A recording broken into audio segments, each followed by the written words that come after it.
Hi, Michelle Bernstein, PDX Knitterati here. I'm working on some two-color brioche rib, and it's in the round, and it is in two colors. The most confusing part of this project is what happens at the beginning and end of round. I'm trying to figure out a way to make it a little more streamlined for you, and I think I have it. So let's go ahead and pick up our brioche knitting where we are. I'm working on a light colored round, and it is the brioche knit stitch happening with that light color and slipping the dark stitches. So I have a brioche knit here, and then the yarn comes forward so I can slip, and I knit the following stitch, which gives us this yarn over the slipped stitch. This stitch here in the middle is called usually a slip one yarn over, but in my brioche, Petite Brioche and earlier patterns, I call it a yarn over slip because the yarn has to come forward before I can slip. It's the same stitch, it's whatever you want to call it to make you remember. So my yarn over, and then I slip, and I brioche knit. Yarn over, slip, brioche knit. Brioche knit is just knitting the stitch plus its yarn over. And yarn over or yarn forward, and I'm at the last stitch and I slip it. So that stitch should have a wrap over it, but if I put this over there, it's just going to fall off. So what I want you to do is just lock in that little yarn over by bringing the yarn all the way around the needle. I'll do that again just so you see it. The yarn's in front between the last two stitches and bringing it around the needle, just like a yarn over, and moving my marker. And that'll just hold it there in place so that when I get there on the next round, I can brioche purl that. So that's the end of the round. I'm leaving the yarn in the front. We always leave our yarn in the front. I pick up my other color and I start the next round. And it's going to start with a slip stitch and then a yarn over and a brioche purl. You might feel that's a little funny. It ended with a slip stitch back here and it begins with a slip stitch.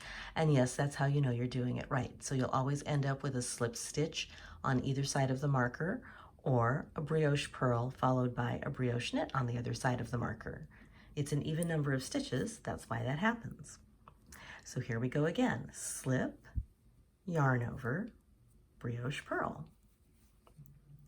Slip, yarn over, brioche purl.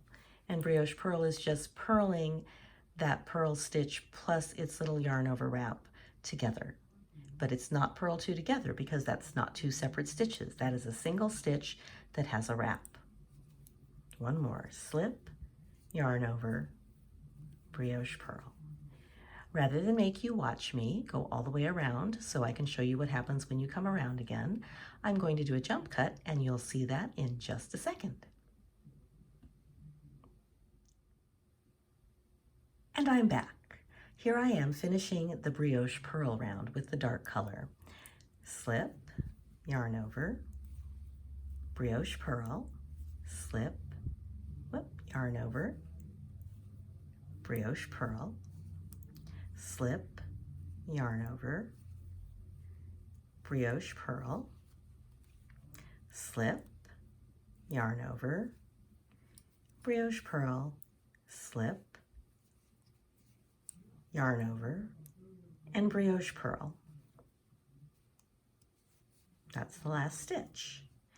So when I brioche purl into that, I've kind of got this light colored yarn just hanging out in the middle of nowhere because we had wrapped it around so that we could hold it in the front because we couldn't let it stay in the back because it wouldn't stay there. But that's all okay. We're just going to move it to the back because that's where we want it for the next round anyway. I move my marker. My last stitch was a brioche purl, and the first stitch of the next round is a brioche knit. And the yarn's in the right place because I moved it to the back.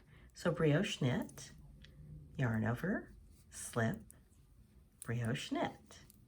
Or yarn forward, slip, brioche knit. Or if you want, call it slip one yarn over, brioche knit. Whatever it is, the yarn is in the front, I'm slipping the purl stitch and knitting the following stitch without putting the yarn to the back between the needles so that it comes over the needles to give me the yarn over the stitch. And that's it.